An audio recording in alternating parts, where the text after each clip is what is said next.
Hello friends, welcome back to SMG ಅಪ್ಡೇಟ್ಸ್ಗೆ. Friends ನೋಡಿ, ತುಂಬ ಜನ SDA ಮತ್ತು FDA ಹುದ್ದೆಗಳದ್ದು ನೋಟಿಫಿಕೇಷನ್ ಬಗ್ಗೆ ಕೇಳ್ತಿದ್ರಿ. ಮುಂಚೆಯಿಂದನೂ ಯಾವ ನೋಟಿಫಿಕೇಷನ್ ಆಗುತ್ತೆ ಮತ್ತು ಎಷ್ಟೆಲ್ಲ ಪೋಸ್ಟ್ಗಳಿದೆ ಅಂತೇಳಿ ತುಂಬ ಜನ ಕಮೆಂಟ್ನ ಮಾಡ್ತಿದ್ರಿ. ಬಟ್ ಇವತ್ತು ನೋಡಿ, SDA ಮತ್ತು FDAದು ಅಫಿಷಿಯಲ್ ಆಗಿ ಇನ್ಫಾರ್ಮೇಷನ್ ಸಿಕ್ಕಿದೆ. ಅಂದರೆ ಎಷ್ಟು ಹುದ್ದೆಗಳು ಮತ್ತು ಯಾವಾಗ ನೋಟಿಫಿಕೇಷನ್ ಮಾಡ್ಬೋದು ಅಂತೇಳಿ ಒಂದು ಅಫಿಷಿಯಲ್ ಇನ್ಫಾರ್ಮೇಷನು. ಮತ್ತು ಅದ್ರ ಜೊತೆಗೆ ನೋಡಿ, KEಯಿಂದನೇ ನೋಟಿಫಿಕೇಷನ್ ಮಾಡ್ತೀವಿ ಅಂತಲೂ ಹೇಳಿದ್ದಾರೆ. KEಗೆ ಪ್ರಸ್ತಾವನೆಯನ್ನು ಸಬ್ಮಿಟ್ ಮಾಡಿದ್ದೀವಿ ಅಂತೇಳಿ ಇದರಲ್ಲಿ ಇನ್ಫಾರ್ಮೇಷನ್ ಇದೆ. ನೋಡಿ, ಟೋಟಲು 5600 ಹುದ್ದೆಗಳಂತೇಳಿ ಮುಂಚೆ ಮಾಹಿತಿ ಸಿಕ್ಕಿತ್ತು SDA ಮತ್ತು FDAದು. ಬಟ್ ನೋಡಿ, ಇವಾಗ ಅಫಿಷಿಯಲ್ ಆಗಿ ಎಷ್ಟು ಪೋಸ್ಟ್ಗಳಂತ ಕೊಟ್ಟಿದ್ದಾರೆ ನೋಡಿ. ಟೋಟಲು 4635 ಹುದ್ದೆಗಳು.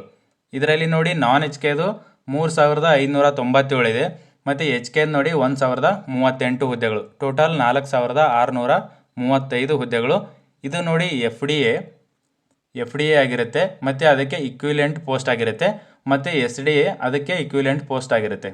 ಇಲ್ಲಿ ಕೊಟ್ಟಿದ್ದಾರೆ, ನೀವು ನೋಡ್ಬೋದು, ಪೋಸ್ಟ್ ನೇಮ್ ಅಂತ ಇದೆಯಲ್ಲ, assistant or first division assistant or equivalent post and junior assistant or second division assistant or equivalent post ಅಂತ ಕೊಟ್ಟಿದ್ದಾರೆ. ಸೊ ಇದು ಓನ್ಲಿ FDA ಮತ್ತು SDA ಆಗಿರಲ್ಲ, ಅದಕ್ಕೆ ಇಕ್ವಿಲೆಂಟ್ ಪೋಸ್ಟ್ಗಳನ್ನು ಇದರಲ್ಲಿ ಆ್ಯಡ್ ಮಾಡಿರ್ತಾರೆ. FDAಗೆ ಇಕ್ವಿಲೆಂಟ್ ಆಗಿರಬೇಕು ಮತ್ತು SDAಗೆ ಇಕ್ವಿಲೆಂಟ್ ಪೋಸ್ಟ್ಗಳು. ಟೋಟಲ್ ಎಷ್ಟು ಅಂದರೆ ನೋಡಿ, 4635 ಹುದ್ದೆಗಳಿದೆ. ಮತ್ತು ನೋಡಿ, ಯಾವಾಗ ನೋಟಿಫಿಕೇಷನ್ ಅಂತಲೂ ಹೇಳಿದ್ದಾರೆ. ನಾನು SDA ಮತ್ತು FDA ರಿಲೇಟೆಡ್ ಒಂದು ನಿನ್ನೆ ವಿಡಿಯೋ ಮಾಡಿದ್ದೆ. ಯಾವುದಕ್ಕೆ ರಿಲೇಟೆಡ್ ಅಂದರೆ ಸಿಲೆಬಸ್. ಸೊ ಸಿಲೆಬಸ್ಸು ಗೆಜೆಟಲ್ಲಿ ಪಾಸ್ ಆಗಿದೆ, ಚೇಂಜ್ ಮಾಡಬೇಕು ಅಂತೇಳಿ. ಮುಂಚೆ ಏನು ಸೆಕೆಂಡ್ ಪೇಪರ್ ಇತ್ತಲ್ಲ, ಜನರಲ್ ಕನ್ನಡ ಅಥವಾ ಜನರಲ್ ಇಂಗ್ಲೀಷ್ನ, ಅದನ್ನು ತೆಗಿಬೇಕಂತೇಳಿ ಕರ್ನಾಟಕ ಗೌರ್ಮೆಂಟ್ ಅವರು ಏನು ಮಾಡಿದ್ದಾರೆ ಅಂದರೆ ಡ್ರಾಫ್ಟ್ ಗೆಜೆಟನ್ನು ಪಾಸ್ ಮಾಡಿದ್ದಾರೆ. ಸೊ ಅದಕ್ಕೆ ಇನ್ನೂ 15 ದಿನ ಒಬ್ಜೆಕ್ಷನ್ ಹಾಕೋಕ್ಕೆ ಟೈಮ್ ಇದೆ. ನೀವು ಒಬ್ಜೆಕ್ಷನ್ ಹಾಕಿದರೆ ವ್ಯಾಲಿಡ್ ಆಗಿದ್ದರೆ ಮತ್ತೆ ಅದನ್ನು ಕನ್ಸಿಡರ್ ಮಾಡಿ ಫೈನಲ್ ಡಿಸಿಷನ್ನ ಗೌರ್ಮೆಂಟ್ ಅವರು ತೊಗೊತಾರೆ. ಬಟ್ ಇದೇ ಸಿಲೆಬಸ್ ಇರುತ್ತಂತ ಇನ್ನೂ ಹೇಳೋಕ್ಕಾಗಲ್ಲ. ಇನ್ನೊಂದು 15-20 ಡೇಸು ವೇಟ್ ಮಾಡಬೇಕಾಗುತ್ತೆ. ಸೊ ತುಂಬ ಜನ ಮತ್ತೆ ಸಿಲೆಬಸ್ ಬಗ್ಗೆ ಕಮೆಂಟ್ ಮಾಡ್ತಿರ್ತೀರಿ. ಬಟ್ ಇನ್ನೂ 15-20 ದಿನ ವೇಟ್ ಮಾಡಬೇಕು. ಫೈನಲ್ ಗೆಜೆಟ್ ಏನು ಬರುತ್ತಲ್ಲ, ಅಲ್ಲಿ ಫೈನಲ್ ಆಗುತ್ತೆ ಏನು ಸಿಲೆಬಸ್ ಇರುತ್ತೆ ಅಂತೇಳಿ. ಮುಂಚೆ ನೋಡಿ, ಜನರಲ್ ಕನ್ನಡ ಅಥವಾ ಜನರಲ್ ಇಂಗ್ಲೀಷು 100 ಮಾರ್ಕ್ಸಿಗಿತ್ತು. ಬಟ್ ಇದನ್ನು ಚೇಂಜ್ ಮಾಡಬೇಕಂತೇಳಿ ಗೆಜೆಟ್ ಪಾಸ್ ಮಾಡಿದ್ದಾರೆ. ಬಟ್ ಅದೇ ಗೆಜೆಟ್ ಕಂಟಿನ್ಯೂ ಆಗುತ್ತಾ, ಮತ್ತು ಮುಂಚೆ ಏನು ಸಿಲೆಬಸ್ ಇತ್ತಲ್ಲ ಅದು ಚೇಂಜ್ ಮತ್ತೆ ಅದನ್ನೇ ತೊಗೊಂಬರ್ತಾರ ಅಂತೇಳಿ ಇನ್ನೂ ಕನ್ಫರ್ಮ್ ಇಲ್ಲ. ಸೊ ಅದ್ರ ಸಲುವಾಗಿ ಇನ್ನೂ ಕನ್ಫರ್ಮ್ ಆಗಿ ಸಿಲೆಬಸ್ ಹೇಳೋಕ್ಕಾಗಲ್ಲ. ಬಟ್ ನೋಡಿ, ಯಾವಾಗ ನೋಟಿಫಿಕೇಷನ್ ಮಾಡ್ತೀವಿ ಅಂತಲೂ ಕ್ಲಿಯರಾಗಿ ಕೊಟ್ಟಿದ್ದಾರೆ, ಇಲ್ಲಿ ರಿಮಾರ್ಕಲ್ಲಿ ಕೊಟ್ಟಿದ್ದಾರೆ. ಸೊ ಇವಾಗ ಏನು ಅಮೆಂಡ್ಮೆಂಟ್ ಮಾಡ್ತಿದ್ದಾರಲ್ಲ, ಅದು ಫೈನಲ್ ಆದಮೇಲೆ ನೋಟಿಫಿಕೇಷನ್ನ ಮಾಡ್ತೀವಿ ಅಂತ ಹೇಳಿದ್ದಾರೆ. ಟೋಟಲ್ಲು 4635 ಹುದ್ದೆಗಳು. ಇದಕ್ಕಿಂತ ಕಡಿಮೆ ಪೋಸ್ಟ್ಗಳಂತರೂ ಆಗಲ್ಲ. ಇನ್ನು ಇದಕ್ಕಿಂತ ಜಾಸ್ತಿ ಆಗ್ಬೋದು, ಬಟ್ ಕಡಿಮೆ ಅಂತರೂ ಆಗಲ್ಲ. ಒಟ್ಟಿನಲ್ಲಿ ನೋಡಿ, 4635 ಹುದ್ದೆಗಳಂದರೆ ಕಡಿಮೆ ಹುದ್ದೆಗಳಲ್ಲ, ತುಂಬ ಹುದ್ದೆಗಳಿದೆ. ಇದರಲ್ಲಿ ನೋಡಿ, SDA FDAನೇ ಆಲ್ಮೋಸ್ಟ್ ಎಲ್ಲ ಹುದ್ದೆಗಳು SDA FDAನೇ ಇರುತ್ತೆ. ಕೆಲವೊಂದು ಹುದ್ದೆಗಳು ಅದಕ್ಕೆ ಇಕ್ವಿಲೆಂಟ್ ಆಗಿರುತ್ತೆ. ನೋಡಿ, ಇಲ್ಲಿ ಜೂನಿಯರ್ ಅಸಿಸ್ಟೆಂಟ್ ಅಂತ ಇದೆ.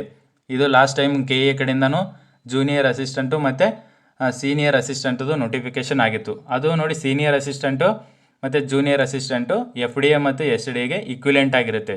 ಸೊ ಅದನ್ನು ಒಟ್ಟಿಗೆ ಕೂಡಿಸಿ ನೋಟಿಫಿಕೇಷನ್ನ ಮಾಡ್ತಾರೆ. ಮತ್ತು ನೋಡಿ, KEಯಿಂದನೇ ನೋಟಿಫಿಕೇಷನ್ ಅಂತ ಹೇಳಿದರೆ ತುಂಬ ಸ್ಪೀಡಾಗಿ ಆಗುತ್ತೆ. ಕಂಟಿನ್ಯೂ ಸ್ಟಡಿ ಮಾಡಿ. ಇವಾಗ ಏನು GS ಇದೆಯಲ್ಲ, ಅದನ್ನು ಓದ್ಕೊಳ್ಳಿ. ಸೆಕೆಂಡ್ಲಿ ನೋಡಿ, ಕನ್ನಡನ ಓದ್ಕೊಳ್ಳಿ ಮತ್ತು ಅದಕ್ಕೆ ಇಂಗ್ಲೀಷ್ನ ಓದ್ಕೊಳ್ಳಿ. ಸೊ ಯಾವುದೇ ಸಿಲೆಬಸ್ ಬಂದ್ರೂ ನಿಮಗೆ ಹೆಲ್ಪ್ ಆಗುತ್ತೆ. ನೆಕ್ಸ್ಟು ಕಮ್ಯುನಿಕೇಷನ್ ಮಾಡಿದ್ರೆ ಇದಕ್ಕೆ ಇನ್ನೊಂದು ಆ್ಯಡ್ ಅಂದರೆ ಕಂಪ್ಯೂಟರ್ನ ಆ್ಯಡ್ ಮಾಡ್ಕೋಬೇಕು. ಸೊ ಕಮ್ಯುನಿಕೇಷನ್ ಮಾಡಲಿಲ್ಲ, ಪ್ರೀವಿಯಸ್ ಏನು ಸಿಲೆಬಸ್ ಇತ್ತಲ್ಲ ಅದನ್ನೇ ಕಂಟಿನ್ಯೂ ಮಾಡಿದ್ರೆ ಕನ್ನಡನ ಮಾತ್ರ ಫೋಕಸ್ ಮಾಡಿ. ನೀವು ಇಂಗ್ಲೀಷ್ ಮೀಡಿಯಮ್ ಅವರಿದ್ದರೆ ಇಂಗ್ಲೀಷ್ನ ಫೋಕಸ್ ಮಾಡಿ. ಈ ಥರ ಮಾಡ್ಕೊಳ್ಳಿ. ಇನ್ನೊಂದು 15-20 ದಿನ ವೇಟ್ ಮಾಡಬೇಕಾಗುತ್ತೆ. ಬಟ್ ನೋಡಿ, ನೋಟಿಫಿಕೇಷನ್ ಈ ಥರ ಕೊಟ್ಟಿದ್ದಾರೆ. ಇದು ಫೈನಲ್ ಗೆಜೆಟ್ ಪಾಸ್ ಆದಮೇಲೆ ನೋಟಿಫಿಕೇಷನ್ ಮಾಡ್ತೀವಿ ಅಂತೇಳಿ. ಆಲ್ಮೋಸ್ಟ್ ನೋಡಿ, ಸೆಪ್ಟೆಂಬರ್ ಫಸ್ಟ್ ವೀಕ್ ಅಥವಾ ಸೆಕೆಂಡ್ ವೀಕಲ್ಲಿ ನೋಟಿಫಿಕೇಷನ್ ಆಗುತ್ತೆ. SDA ಮತ್ತು FDA ಹುದ್ದೆಗಳದು ಸೆಪ್ಟೆಂಬರ್ ಫಸ್ಟ್ ವೀಕ್ ಅಥವಾ ಸೆಕೆಂಡ್ ವೀಕಲ್ಲಿ ನೋಟಿಫಿಕೇಷನ್ ಆಗುತ್ತೆ. ಎಕ್ಸಾಮ್ ನೋಡಿ, ಡಿಸೆಂಬರಲ್ಲಿ ಎಕ್ಸಾಮ್ನ ಕಂಡಕ್ಟ್ ಮಾಡ್ಬೋದು.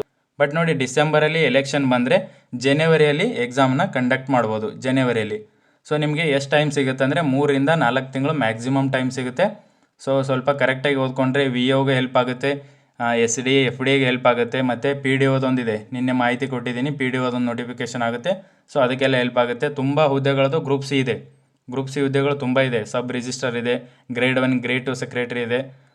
ಸೊ RDPR ಡಿಪಾರ್ಟ್ಮೆಂಟಿಂದ ನಿನ್ನೆ ಮಾಹಿತಿ ಕೊಟ್ಟಿದ್ದೀನಿ, ಅದನ್ನೆಲ್ಲ ನೋಟಿಫಿಕೇಷನ್ನ ಮಾಡ್ತಾರೆ. 1 by 1 ನೋಟಿಫಿಕೇಷನ್ ಆಗುತ್ತೆ. ಸೊ ಇವಾಗ ಏನು ನೀವು ಚೇಂಜಸ್ ಮಾಡ್ತಿದ್ದಾರಲ್ಲ, ಇವು ಫೈನಲ್ ಗೆಜೆಟ್ ಬಂದ ಮೇಲೇ ನೋಟಿಫಿಕೇಷನ್ ಮಾಡಬೇಕಾಗುತ್ತೆ. ಆದ ಕಾರಣ ಇನ್ನೊಂದು 15-20 ಡೇಸ್ ವೆಯ್ಟ್ ಮಾಡಿ. ಸೆಪ್ಟೆಂಬರಲ್ಲಿ 100% SDA ಮತ್ತು FD ಅದು ನೋಟಿಫಿಕೇಷನ್ ಆಗುತ್ತೆ. ಸೊ ಕರೆಕ್ಟಾಗಿ ಓದ್ಕೊಳ್ಳಿ. ಇದೇ ಥರ ಏನಾದರೂ ಇನ್ಫಾರ್ಮೇಷನ್ ಇದ್ದರೆ ಅಪ್ಡೇಟ್ ಮಾಡ್ತಿರ್ತೀನಿ. ಓಕೆನಾ? Thank you friends.